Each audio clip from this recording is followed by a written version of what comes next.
Halo semua, perkenalkan kami dari kelompok 2 Manajemen Investasi dengan dosen pengampu Ibu Baby Kandida Hasibuan, SE/MSI. Di sini kami akan membahas terkait kelebihan dan kekurangan dari CAPM dan APT dalam memprediksi return saham. Dengan anggota kelompok sebagai berikut. Adapun topik pembahasan kami, yang pertama latar belakang, kedua kekuatan dari CAPM dan APT, ketiga kekurangan dari CAPM dan APT, dan terakhir kesimpulan.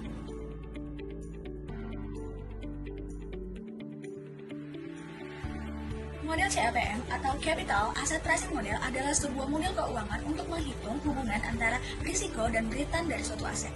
Model CAPM menyatakan bahwa return yang diharapkan dari suatu aset atau portofolio dapat dihitung berdasarkan tingkat return bebas risiko serta tambahan kompensasi untuk pasar yang diukur melalui beta.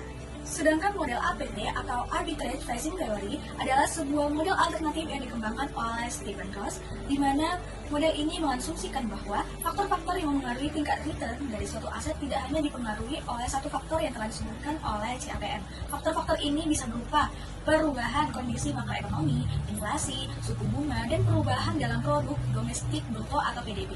APT dinilai lebih fleksibel dan mengakui bahwa return saham dapat dipengaruhi oleh beberapa sumber risiko. Tetapi model ini juga nampaknya lebih kompleks karena memerlukan identifikasi faktor-faktor risiko yang lebih relevan. Berikutnya itu ada kekuatan CAPM. CAPM mudah dipelajari karena rumusnya sederhana dan berbasis teori portofolio modern yang kuat. Model ini banyak digunakan dalam industri untuk menilai resiko dan return saham dengan fokus pada resiko sistematis atau market risk yang tidak bisa dihindari melalui diversifikasi.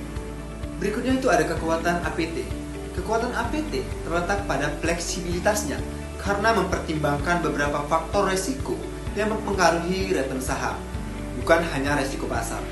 APT juga mencakup beberapa makroekonomi seperti inflasi dan suku bunga, sehingga lebih realistis dalam mencerminkan kompleksitas pasarnya. Selanjutnya adalah kelemahan CAPM. Yang pertama adalah asumsi yang sederhana. CAPM memiliki sejumlah asumsi yang tidak selalu berlaku di dunia nyata seperti investor yang rasional, pasar yang efisien, dan juga hanya ada satu faktor risiko yaitu risiko pasar.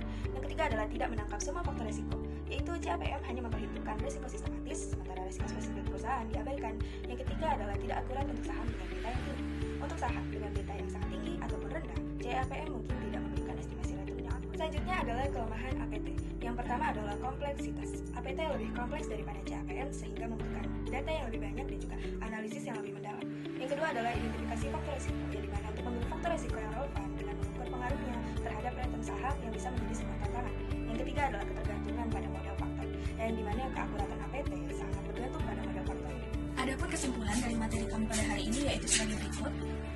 Sekian dari presentasi dari kelompok 2. Apabila ada salah kata dan perbuatan yang kurang berkenan, kami mohon maaf. Terima kasih.